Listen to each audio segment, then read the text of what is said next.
할렐루야. 네, 여러분들을 축복합니다.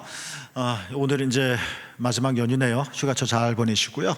또 건강 잘 챙기시길 바랍니다. 어떤 사람이 어떤 삶을 살아왔는가 하는 것을 잘 보여주는 신체의 부분이 있다면 아마도 그곳은 손이 아닐까라는 생각이 듭니다. 그 사람의 펼쳐진 손바닥과 또 손등을 보면 그가 이렇게 살아왔구나 하는 것들을 짐작할 수 있겠죠. 여러분의 손은 어떻습니까? 아마 우리가 잘 알지 못해도 여러분의 손에는 여러분이 살아왔던 모든 인생들이 족족히 다 담겨져 있을 겁니다. 오늘 본문은 바로 그 손 이야기입니다. 물론 2000년 전에 예수님께서 손이 오그라든 사람을 고치신 기적과 치유의 이야기는 하지만 그것은 어느 한 사람의 이야기는 아니며 또 신체의 그냥 한 부분을 고치신 단순한 그런 이야기도 아닙니다. 하나님의 말씀은 늘 우리에게 풍성하게 다가오죠. 오늘 본문에 보면 1절에 예수께서 회당에 들어가셨습니다. 그런데 그 회당 안에는 한쪽 손이 마른 사람도 있었다라고 합니다. 그 사람이 예수님을 만나려고 들어온 것이겠죠? 예수님이 그 사람을 만나려고 들어온 것은 아닌 것 같습니다. 그의 손이 오그라들었다 하는 것은 손이 그의 인생을 다 대변해 주는 것이기 때문에 그의 삶이 어떠했는지 우리에게 고스란히 알려줄 겁니다. 여러분 한번 상상해 보십시오. 개역성경에는 손이 말랐다, 누가복음에는 오른손이라고 되어져 있는데요, 왼손이 아니고 또 오른손이라는 것도 특별하지 않겠습니까? 손이 말랐다. 세번역 성경에는 손이 오그라들었다, 그러니까 손을 펼칠 수가 없는 겁니다. 항상 이렇게 주먹쥐듯이 쥐고 있는 건데요, 그 손이 그냥 내 온몸의 하나의 일부분이 아니라 이 손이 이 사람의 전체의 삶을 어떻게 만들어갔는지 한번 여러분 상상해 보시라는 겁니다. 아마도 그는 늘 주머니 깊숙한 곳에 그 손을 감추며 지냈을 겁니다. 내보이지 못했겠죠. 그때도 그랬나요? 오늘은 서로 만나면 반갑다고 악수를 합니다. 더 친하면 껴안기도 합니다. 그 친근함 속에서 손을 감출 수는 없습니다. 그런데 그는 손이 오그라들었기 때문에 친밀한 관계를 맺을 수가 없습니다. 다정한 인사도 할 수가 없었겠죠. 스쳐 지나가는 사람들은 허다하게 많지만 반가운 인사조차 할 수가 없을 겁니다. 그러니까 그는 많은 사람들과 있지만 늘 언제나 혼자인 셈과 같습니다. 그러한 손 때문에 그는 자신감이 떨어졌을 겁니다. 뭘 할 수가 없습니다. 내놓을 수가 없으니까요. 손만 내놓지 못하는 게 아니라 그의 생애를 내놓을 수도, 그의 시간을 내놓을 수도 없을 겁니다. 이런 것들이 반복되다 보면 삶의 의욕도 잃어버리겠죠. 자존심도 자존감도 심히 떨어졌을 겁니다. 그의 손에 오그라들으면 과거 이야기도 아니고 현재의 아픔도 아닙니다. 그의 손 오그라듦 때문에 꿈과 미래도 오그라들었습니다. 그렇지 않았겠습니까? 이것이 오늘 예수님께서 회당에서 만난 오른손 오그라든 손이 마른 한 사람의 현실이었습니다. 저는 이 사람의 이야기를 비유컨대 시든 꽃과 같다 하는 생각을 해보았습니다. 꽃은 아름답습니다. 꽃은 향기가 납니다. 그래서 우리는 꽃을 보면 미소를 짓습니다. 꽃에는 언제나 우리가 알지 못하는 희망이 담겨져 있습니다. 그런데 시들었습니다. 그런 것처럼 이 사람은 태어날 때 누군가의 축복을 받았을 겁니다. 이 사람은 어렸을 때 마음껏 꿈을 꾸었을 것입니다. 그런데 어떤 연유인지 모르지만 손이 오그라들었고 더 이상 펼쳐낼 수가 없었습니다. 꽃인데 시든 꽃과 같다는 겁니다. 만약 손 마른 사람의 비유가 시든 꽃과 같다라는 것이 적정하다면 우리는 이렇게 질문할 수 있을 겁니다. 그러면 이 사람은 어떻게 다시 그 꽃을 피워낼 수 있을까 하는 것 말입니다. 여러분 어떻게 하면 될까요? 이 비유를, 이런 이야기를 저는 신앙이란 어떤 것인가 라는 두 가지에 대한 설명을 통해서 우리가 다시 우리의 삶을, 꺾인 우리의 삶을, 시든 우리의 삶을 다시 피워낼 수 있을까에 대해서 좀 말씀을 드리려고 합니다. 첫 번째는 신앙이란 어떤 것이냐, 부끄러운 손을 내미는 용기다라는 말씀을 드리고 싶습니다. 여기서 말하는 용기는 만용이 아닙니다. 용기는 귀신 영화, 공포 영화, 무서운 영화를 눈 부릅뜨고 볼 수 있는 그런 담대한 것도 아닙니다. 어쩌면 부끄러운 손을 내미는 용기란 정직함이라는 말과 가깝다라고 말할 수 있을 것입니다. 예수께서 회당 안에서 그 사람을 보고 말씀하셨습니다. 두 마디였습니다. 3절에 보면 한가운데 일어서라 라는 말이었고요, 5절에는 내 손을 내밀라, 주님께서는 이렇게 말씀하셨습니다. 이 말씀은 인사를 건네는 정도가 아니라요, 그 사람을 치료하기 위한 것이었습니다. 그런데 정작 나는 손 마르지 않았기 때문에 예수님의 이 말씀을 기쁘게 생각하겠죠. 그렇지만 예수님의 이 두 말씀의 요구는 회당 안에 있었던 손 마른 사람에게 있어서는 참 당혹스러웠을 것이라는 생각은 확실합니다. 왜냐하면 회당 안에 보는 눈이 너무 많습니다. 내가 어떤 사람인 줄 압니다. 내가 뭔가 부족하다는 걸 압니다. 그리고 나도 압니다. 그런데 이렇게 수많은 사람들이 시선 속에서 한가운데 일어서라, 개역성경에는 한가운데 일어서서 나와라 라고 되어 있거든요. 한가운데로 나와라, 이 명령을 따르기는 버거웠을 겁니다. 나가고 싶지만 발이 쉽게 떼지지 않았을 겁니다. 손을 내밀어라, 이 요구는 더욱더 끔찍합니다. 당연히 내 손은 치유되고 싶습니다. 그러나 동시에 내 손은 부끄럽습니다. 이 두 가지 감정이 다 있고 내놓고 싶지만 내놓을 수 없는, 이게 내 손이었고 그 사람의 손이었습니다. 게다가 우리가 생각해야 될 것은 회당의 분위기가 매우 험악했다는 겁니다. 전혀 부드럽지 않았습니다. 우호적이지 않았습니다. 아주 쌀벌했습니다. 2절 말씀에 보면 그 회당 안에 바리새인들이 있었는데요, 이 바리새인들은 예수를 고발하려고 했다라고 했습니다. 그래서 무슨 실수 잡아내려고 합니다. 때마침 예수께서 안식일에, 그날이 안식일이었는데요, 속마른 사람을 고쳐주는지 지켜보고 있었다.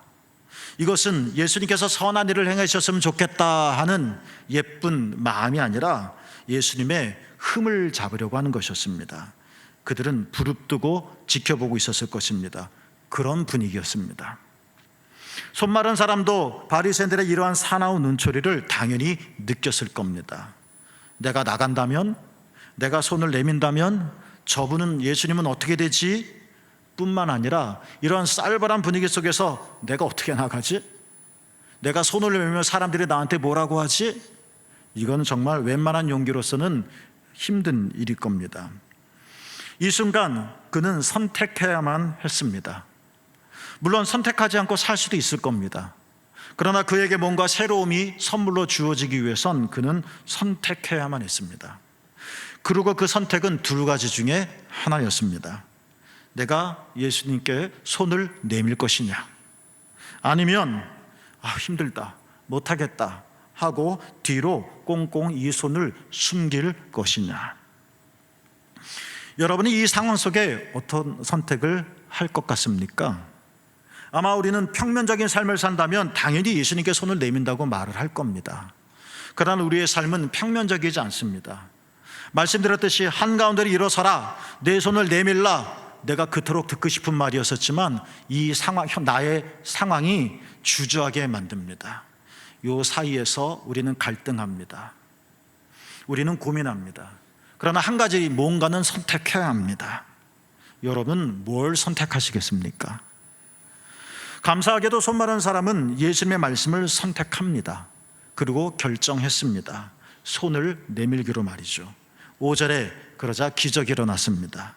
그는 그저 손을 내밀었을 뿐인데 예수님이 그의 손을 붙잡거나 예수님께서 그의 손에 입을 맞추신다거나 손을 잡으신다거나 기도해 주신다거나 없습니다. 그는 그저 손을 내밀었을 뿐입니다, 예수님께. 그런데 그의 손이 깨끗해졌습니다. 할렐루야. 이것이 오늘 우리에게 무엇을 말해주는 것인가 한번 생각해 보려고 하는 겁니다. 신앙이란 어떤 것인가 말입니다. 예수님과 이 사람은 한 회당 안에 있었습니다. 이 사람이 있는 곳에 주님도 계셨습니다. 이것은 우리에게 이러한 가정을 충분히 하게끔 하는 것이 아닐까 생각합니다. 여러분의 삶 속에 우리 주님은 늘 언제나 가까이 계시고 이미 주님은 여러분과 함께 계신다 하는 것입니다. 한가운데 일어서라, 내 손을 내밀어라 하는 예수님의 이 말씀은 예수님이 어떤 의도가 있는지, 어떤 간절함이 있는지 이미 우리에게 힌트를 줍니다. 주님은 이 사람이 온전해지기를 원하는 것입니다. 말하자면 주님은 여러분에게 이미 은혜를 베푸셨습니다. 주님은 여러분과 이미 함께하고 계십니다. 우리는 그저 손을 내밀면 되는 겁니다. 갑자기 하늘이 갈라지거나 바닷물이 갈라지거나 이런 초자연적인 현상이 없다 할지라도 여러분 삶에 이미 주님의 은혜가 충만하다는 것입니다. 다만 우리가 해야 할 일이 있습니다. 손을 내밀어야 된다는 것입니다. 여러분은 신앙생활 하시다 보면서 이런 경우들이 가끔 또는 자주 아무튼 있었을 겁니다. 여러분이 예배를 드리거나 설교를 듣거나 성경을 읽거나 기도하거나 등등 신앙생활을 하면서 이럴 때 있죠. 여러분, 매우 인상 깊게 하나님이 내 마음 깊숙이 들어오는 것 같은, 글쎄 적절한 표현은 아니지만 느낌이라고 할까요? 여러분 그런 거 있으시죠? 있을 거예요. 있죠. 여러분 얼굴 보면 다 알아요. 우리는 그걸 그냥 쉬운 말로, 그냥 세상 말로 꽂힌다라고 말을 합니다. 늘 성경을 읽었는데 오늘 이 말씀은 내게 정말 푹 다가오는 느낌. 늘 했던 기도인데 오늘은 정말 깊숙이 들어가는 경험들, 그런 거 있죠. 주님께서 나에게 뭘 말씀하시는지, 주님께서 나에게 어떤 것을 요구하시는지 우리는 선명하게 우리는 압니다. 왜 그런 말씀을 하시는지 이해할 수는 없어도 내 마음도 움직입니다. 그렇게 해야지 라고 말입니다. 그러나 동시에 우리는 여러 핑계로 머뭇거리기도 합니다. 그 말은 많습니다. 주님, 내 손이 아직 낫지 않았거든요. 아직 준비가 덜 됐다고요. 우리가 될 수 있는 이유는 굉장히 많습니다. 손 마른 사람의 이 감정이 그러지 않았을까요? 한가운데를 일어서라, 내 손을 내밀라 하는 주님의 말씀 앞에서 어떡할 건가? 단순히 정말 무엇을 먹을까에 대한 이런 두 개 중에 하나의 선택의 문제가 아니라 진짜 원합니다. 나가기를 원하고 손을 내밀기를 원합니다. 이것이 이 사람의 진짜 마음입니다. 그러나 그 사람을 둘러싸고 있는 현실이 멈칫멈칫만 하게 한다는 겁니다. 이 속에서의 갈등입니다. 그런 의미에서 선택이라는 겁니다. 그런 의미에서 결정이라는 겁니다. 그렇지만 여러분, 감춘다고 될 일은 아닙니다. 네, 오늘 예수님께 나가지 않고 손을 뒤로 숨길 수 있을 겁니다. 그러면 오늘은 그냥 지나갈 겁니다. 우리는 언제일 줄 모르는 내일을 또 기다려야만 하겠죠. 사랑하는 세물교 여러분, 그때 우리는 예수님 앞에 나가야 합니다. 쉽지 않을 거라는 거 저도 압니다. 사람들의 시선이 있다는 거 저도 압니다. 내 마음이 용기를 내지 못한다는 것도 압니다. 내가 나에 대한 부끄러움이 너무 많아서 쉽사리 펴져지질 않습니다. 짧은 거리였을 텐데도. 그러나 예수께 가야 합니다. 예수께 손을 내밀어야 합니다. 사랑하는 신물교 여러분, 오늘 우리는 회당 안에 있는 한쪽 손 마른 사람의 이야기를 읽고 있는데요, 이것이 어떤 사람의 이야기만은 아닐 겁니다. 우리도 그럴 때가 있죠. 분명히 주님께서 뭘 원하시는 줄 압니다. 내 마음이 움직입니다. 나도 감동을 받습니다. 그런데 여러 가지 상황이 예수님 앞에 가지 못하게 하고 시든 꽃을 시들게 만들고 내 생애를 삶을 메마르고 활력을 잃게 하는, 소위 여러분의 부끄러운 그 손마름은 무엇입니까? 우리는 이 이야기를 읽으면서 나는 손이 괜찮아요 하면서 안심하지는 않을 겁니다. 이 사람의 한쪽 손마름 나름대로 우리에게 있습니다. 우리의 뭐가 있다는 말입니다. 주춤주춤거리게 하는 것 말이죠.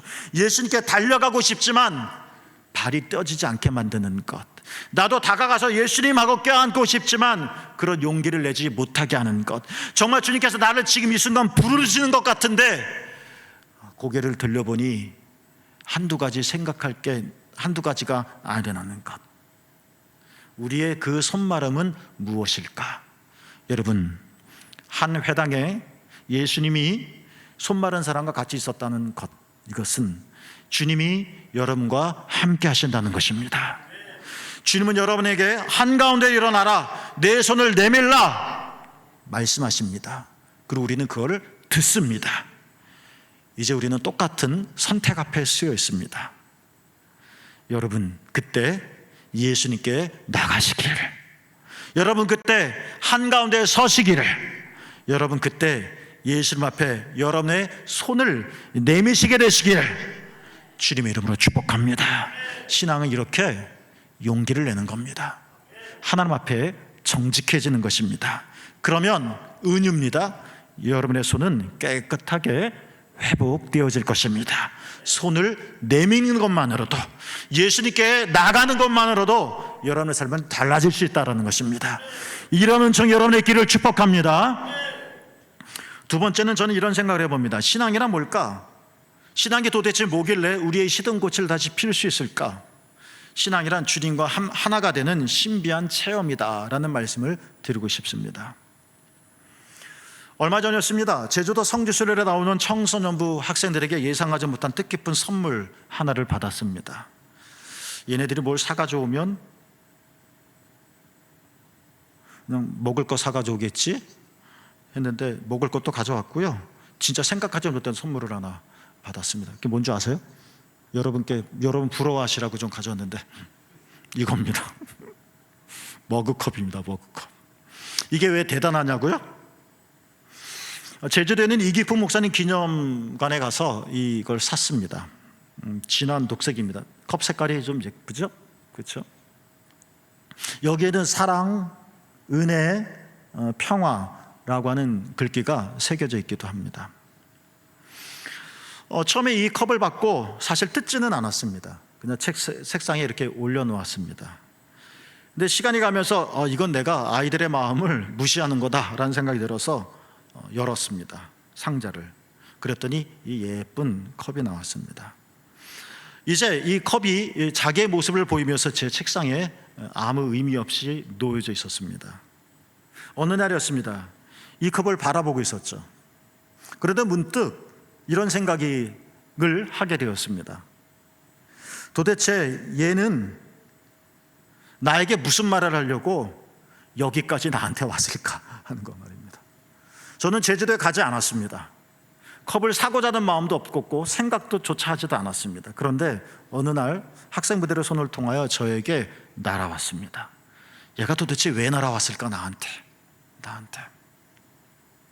단순히 물 마시는 용도로서의 컵이라고 한다면 교회에 많습니다. 이 컵도 있습니다. 그러나 전혀 생각하지 못한 방식으로 저에게 날아왔다는 이야기는 얘가 나한테 뭘 할 말이 있는 것은 아닐까 하는 생각이 들어서 그렇다면 그게 뭘까를 생각하게 되었습니다. 이건 제 이야기입니다. 여러분은 다 다른 생각을 하실 수 있겠죠. 그렇게 생각을 하다 보니까 세 가지 의미를 찾게 되었습니다. 첫째, 새로운 건 아닙니다. 이 머그컵 보십시오, 여러분. 옆에도 막혔고 아래도 막혔습니다. 그런데 유독 어디만 열려 있습니까? 위만 열려 있습니다. 너무나도 당연한 이 현상을 그 순간 이 컵이 나에게 무슨 메시지를 전해주나 하는 이 생각 속에 우리가 내가 하늘을 향해 열려 있어야 하나님께서 위로부터 부어주시는 은혜와 생명을 비로소 내가 담아낼 수 있구나 라는 메시지를 이 컵이 나에게 전해주기 위해서 제주도까지 비행기 타고 날아온 것이 아닐까. 여러분의 표정을 보니까 제가 우스우신가요? 둘째, 컵은 무언가를 담아내야 컵입니다. 내 삶을 위해서는 내 마음에 예수 그리스도를 담아내야 한다는 것을 컵이 나에게 알려주는가 보다 라는 생각을 그 당시 저의 실존 속에서 생각하게 되었습니다. 하나가 더 있습니다. 이 머그컵에는 여러분이 보시는 것처럼 손잡이가 있습니다. 그렇죠? 저는 어떤 사람이 이 손잡이가 컵의 귀다라고 말하기도 하는데 저는 이 손잡이는 마치 저를 잡아주세요 라고 하는 컵의 손짓 같아 보였습니다. 제주도에서 여기까지 강릉까지 날아온 이 컵은 나에게 전해줄 메시지를 이렇게 담고 있구나. 주님께서 나를 붙잡으셔야 내가 제대로 살 수 있구나 하는 것을 저에게 다시 상기시켜 줬다는 겁니다. 여러분, 제가 이 컵 얘기라는 것은 이 저의 경험이 대단하다는 것을 자랑하려고 하는 것이 결코 아닙니다. 그렇게 듣지 마시고요. 제가 말하려고 하는 것은 이겁니다. 우리는요, 이 작은 머그컵 하나를 통해서도 하나님이 우리와 가까이 계시다는 것을 충분히 느낄 수 있다는 것입니다. 그거를 말씀드리려고 하는 것입니다. 그 순간 그 시간에 저에게는 이 컵이었지만 여러분에게는 그 시간, 여러분의 장소에서 또 다른 어떤 것이 되어질 수 있을 것입니다. 제가 이 컵을 바라보면서 그런 생각을 했다는 이야기는 단순히 이젠 이 컵은 저에게 대상물이 아닙니다. 그냥 물, 커피 담아 먹어야 하지 않은 도구가 아니라는 겁니다. 하나님께 저에게 뭔가 제게 필요한 하늘의 메시지를 전달하고자 하는 천사와 같은 소중한 하나의 실체가 되어집니다. 여러분, 이런 생각해 보셨습니까? 도대체 손 마른 사람의 용기는 어디서 나왔던 것일까? 말씀드렸잖아요. 이 수많은 사람들 회당 안에, 거기에는 의리의리한 바리새인들, 예수님을 고소하고 아주 불꽃 같은 눈으로 바라보고 있는 싸나운 눈초리, 무엇보다도 나 스스로 부끄럽게 생각하는 내 손. 그런데 이 손 마른 사람이 도대체 어떤 용기로 앞으로 나올 수 있었을까요? 무시무시한 사람을 뚫고, 자기의 이 낮은 마음을 뚫고 말입니다. 물론 오늘 사건에 보면 그것은 분명히 말할 수 있죠. 예수님의 말씀이었다고. 그런데 예수님의 말씀이라는 것이 그 당시에 그 순간에 손 마른 사람에게는 어떤 것이었을까를 생각해 보자는 겁니다. 예수님의 말씀이 충분히 우리가 듣던 그냥 대상으로서의 컵처럼 여겨졌었을까? 그 순간 예수의 말씀은 손 마른 사람에게서 단순한 말이 아니었습니다. 오늘 이걸 드리려고 하는 겁니다. 예수님은 단 두 마디를 하셨습니다. 짧습니다. 한가운데로 일어서라, 내 손을 내밀라. 설명도 없었습니다. 우리를 설득시키지도 않았습니다. 부연 설명도 없었습니다. 굉장히 짧은 단 두 마디였지만 예수님의 이 말씀은 그 순간 살아서 그 사람 안으로 들어왔다는 겁니다. 이게 중요하다는 걸 말씀드리려고 하는 겁니다.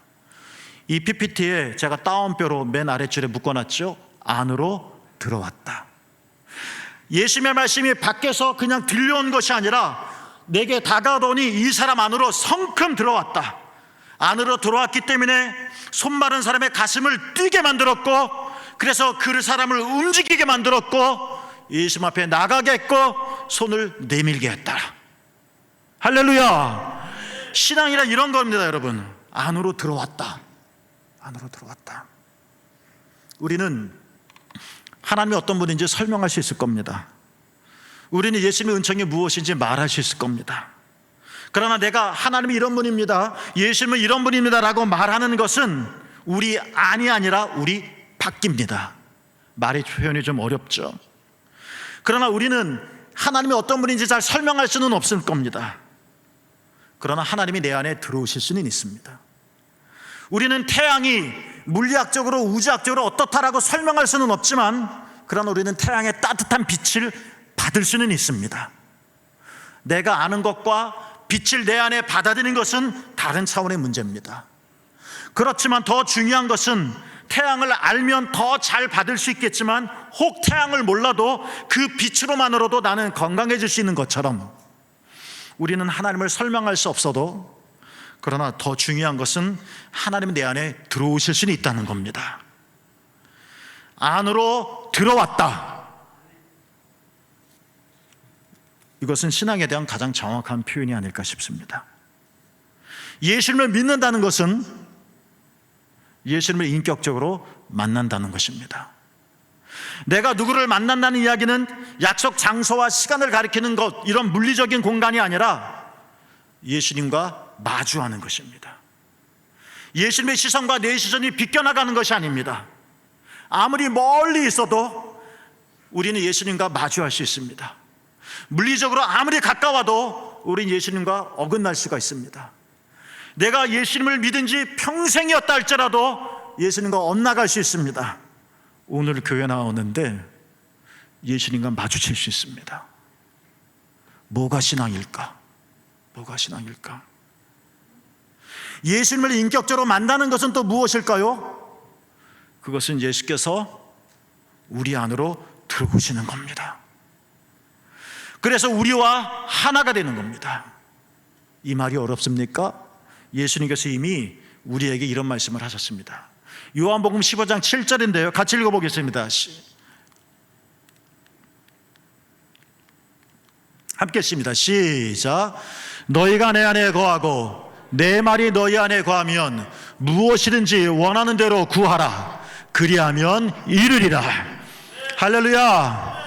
여러분, 너희가 내 안에 거하고 내 말이 너희 안에 거하면 둘이 하나가 되는 순간입니다. 그러면 무엇이든지 원하는 대로 구하라. 그리하면 이루리라. 하나님의 신비한 경험을 말하는 겁니다. 이 자연법칙으로 인생의 삶의 설명으로 충분하지 않은 그 너머에 있는 기적입니다. 하나님의 은총입니다. 겨울에는 춥고 여름에는 더운 것이 우리의 감각입니다. 그러나 무엇이든지 원하는 대로 구하라. 그리하면 이루리라 하는 이 놀라운 말씀은 단순히 기복의 문제가 아니라, 복을 구하는 문제가 아니라, 이것은 하늘의 삶을 사는 것입니다. 이 세계를 뛰어넘는 놀라운 하늘의 삶을 우리가 경험하는 거란 말입니다. 언제요? 너희가 내 안에 거하고 내 말이 너희 안에 거하면. 여러분, 한가운데 일어서라, 내 손을 내밀라.